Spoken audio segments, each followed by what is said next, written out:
Vira para o seu vizinho e pergunta assim para ele: você quer viver um milagre? Agora vira para o outro e fala assim: ou você quer viver o milagre? Sabe o que Deus tem colocado no meu coração é que mais do que apenas viver um milagre, Ele tem para nós uma vida de milagres. Mais do que viver um milagre pontual, um fato de algum dia, Ele tem milagres todos os dias para nós.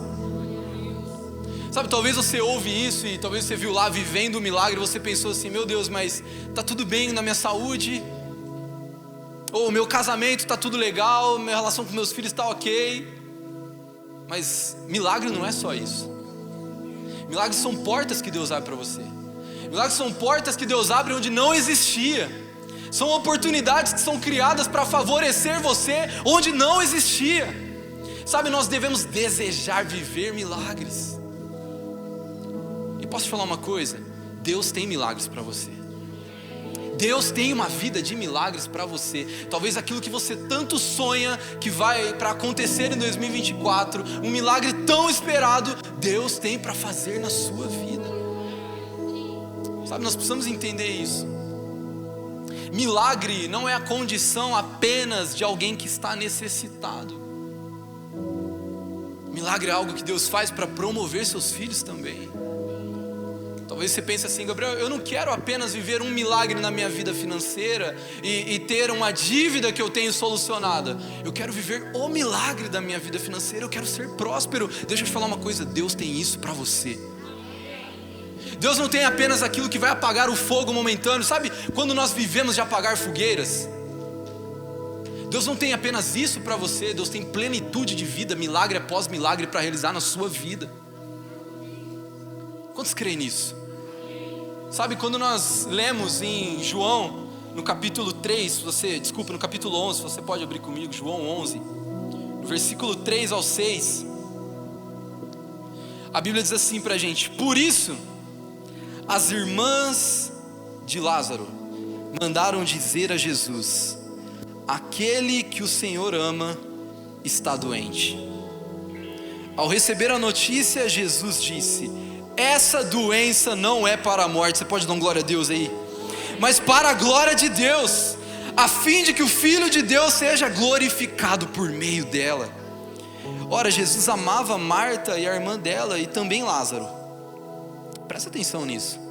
Quando soube que Lázaro estava doente, ainda demorou 2 dias no lugar onde estava.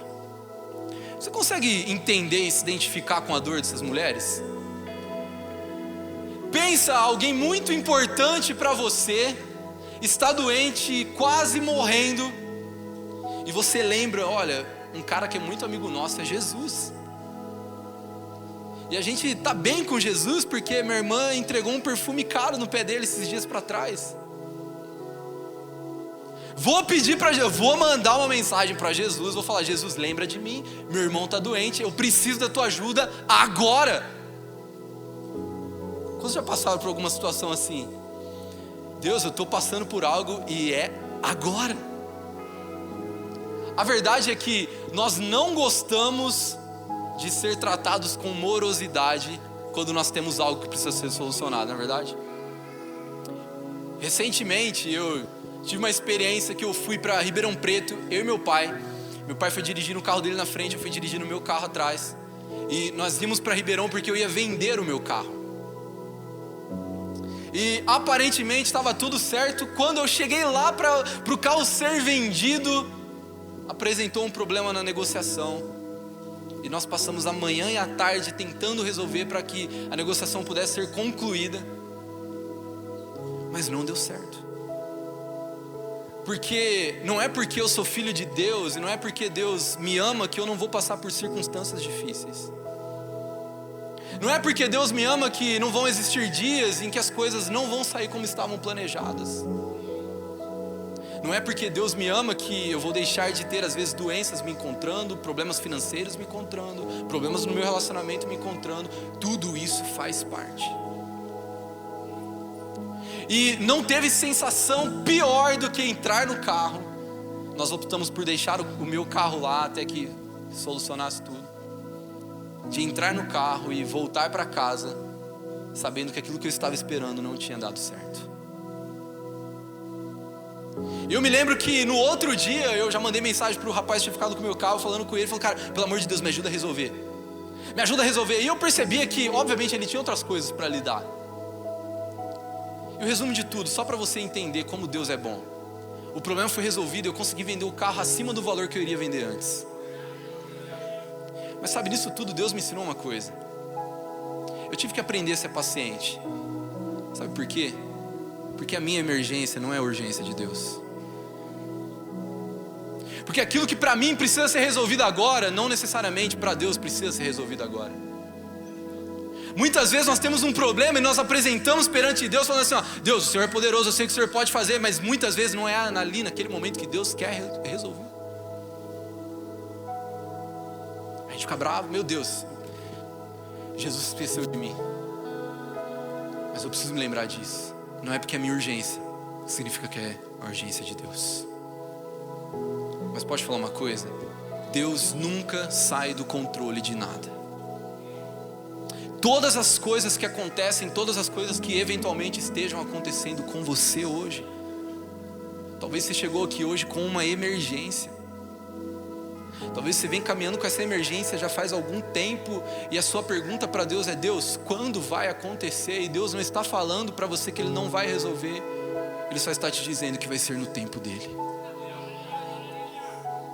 Sabe, quando as irmãs de Lázaro chegam até Jesus, é exatamente isso que elas falam para Jesus. Ah, Senhor, se o Senhor tivesse vindo antes. Sabe o que é interessante? E Jesus em nenhum momento falou para elas: nossa, me atrasei. Pelo contrário, Jesus olha e fala: tão somente creia. E o que Jesus está falando para você é: filho, eu não me esqueci de você. Eu sei bem pelo que você está passando, eu sei bem da sua mágoa, eu sei bem do seu choro de madrugada, eu sei que isso está te incomodando, mas eu não me atrasei, nem mesmo me adiantei, fica tranquilo, tão somente creia e você vai ver a glória de Deus se revelando na sua vida. Sabe, nós precisamos entender isso, só vive milagre quem entende o tempo de Deus. E sabe, tem algumas coisas aqui nesse texto que a Bíblia nos ensina nesse texto para que a gente possa viver milagres. Quantos vão viver milagres aqui? A primeira coisa que nós precisamos entender é que Deus não faz milagre na vida de quem é egoísta. Sabe, a gente fala hoje em dia muito sobre isso, né? Você vê inúmeras pregações e palestras e conferências falando sobre você se afastar das pessoas que atrapalham o seu propósito. Quando na verdade o que nós precisamos fazer é nos aproximar das pessoas que contribuem para o nosso propósito. Porque quando eu me aproximo das pessoas certas, é natural que as pessoas erradas saiam ao meu redor. Eu não preciso ficar preocupado se tem gente errada perto de mim, eu preciso ficar preocupado se eu estou me aproximando de pessoas certas. É pregado essa autossuficiência de que se afaste, se isole, você é autossuficiente e as coisas vão acontecer na sua vida. Mas quando nós olhamos para a vida de Lázaro, não foi isso que aconteceu. Sabe por quê? Para contextualizar você, para que Lázaro pudesse ser ressuscitado por Jesus. Lázaro estava numa tumba e tinha uma pedra em frente, como era de costume, fechando aquele lugar. E Jesus chega naquele lugar e ele fala: olha, eu vou ressuscitar Lázaro. E mesmo que as irmãs não estavam entendendo, Jesus fala: olha, eu vou ressuscitar.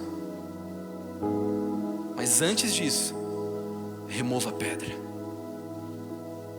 Sabe o que é interessante? Jesus tem poder para ressuscitar pessoas, não é verdade? Com certeza Ele tem poder para retirar uma pedra com um estalar de dedos. Mas Ele não fez isso.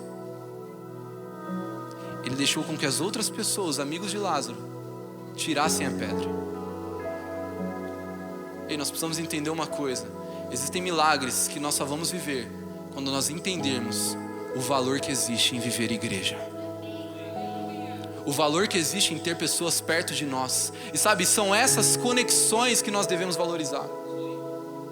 Nós falamos muito sobre conexão por interesse, quando na verdade as nossas conexões têm que ser conexões verdadeiras com pessoas de verdade. Eu preciso estar perto de pessoas que não têm segundas intenções em estar perto de mim, e que se precisar vão rolar uma pedra para ver o milagre de Jesus me alcançando. E sabe, quando a pedra é rolada e Jesus chama por Lázaro, a Bíblia fala que Lázaro estava envolto de alguns panos e tecidos, e as pessoas, Jesus fala, agora tirem os panos. E as pessoas tiram, sabe, no meio daquele fedor. Ei, nós precisamos de pessoas assim perto de nós. Não importa o quanto está fedendo, não importa o quanto está feio, não tem medo de colocar a mão e tirar para que a gente viva o milagre de Jesus. Ei, entenda isso em nome de Jesus. Enquanto você se sentir autossuficiente, enquanto você achar que sozinho as coisas vão acontecer, você não vai experimentar os milagres de Jesus para a sua vida. Mas quando você entender o valor de amizades verdadeiras, o valor de ter pessoas verdadeiras, de cultivar amizades, você vai ver grandes coisas de Jesus se concretizando na sua vida. Eu não posso ser egoísta, eu não posso achar que as coisas são só para mim. E a segunda e última coisa que nós entendemos aqui é que Deus não rompe processos. Quando Jesus chega naquele lugar, na verdade quando a notícia chega até Jesus, Jesus ainda fica mais 2 dias. Aquilo que antes era uma enfermidade se transformou em morte.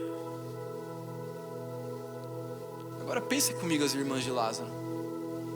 Jesus, o Senhor não poderia ter evitado esse nosso sofrimento? Já que o Senhor ia ressuscitar o nosso irmão de qualquer forma, o Senhor não podia ter evitado, chegado antes, a gente não ia ter passado pelo sofrimento da dor, da perda? Mas Jesus não rompe processos. Existem coisas que nós estamos vendo morrendo na nossa vida, sonhos, projetos que estão doentes. E talvez essa é a nossa oração para Jesus. O Senhor não está vendo que está morrendo, mas Jesus vai falar para você: eu preciso que morra para que o milagre seja maior. Eu preciso que morra para que eu levante da forma certa. Sabe, Deus nunca vai romper um processo para fazer algo na sua vida. Sabe por quê? Porque no processo nós aprendemos. No processo nós somos moldados. Marta, por exemplo, foi aquela que chegou até Jesus com incredulidade. Quis dar respostas para Jesus que Jesus já tinha. Mas Marta aprendeu. Deixa eu te falar uma coisa. Tem coisas que você vai ver morrer na sua vida. Mas fica tranquilo, que Jesus vai trazer de volta a vida. Ele vai trazer de volta a vida. Talvez você está vendo lá, Gabriel, meus sonhos estão sendo enterrados. Já é o 4º dia, já não existe mais expectativa de acontecer, mas a qualquer momento Jesus chega. Jesus manda rolar a pedra e chama para fora aquilo que estava morto, aquilo que estava escondido, aquilo que estava esquecido. Deixa eu te falar uma coisa, feche seus olhos se você puder. Talvez você chegou aqui hoje com tantos sonhos e projetos mortos.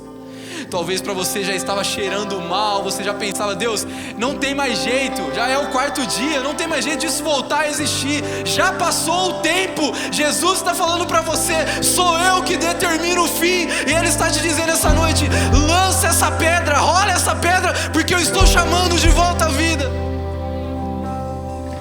Ei, o que é que estava morrendo dentro de você?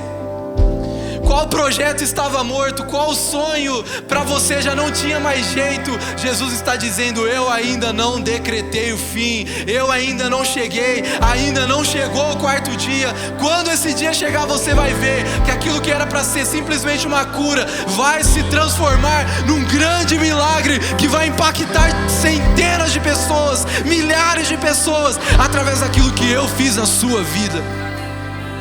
Se você pode, com seus olhos fechados, erga suas mãos aos céus.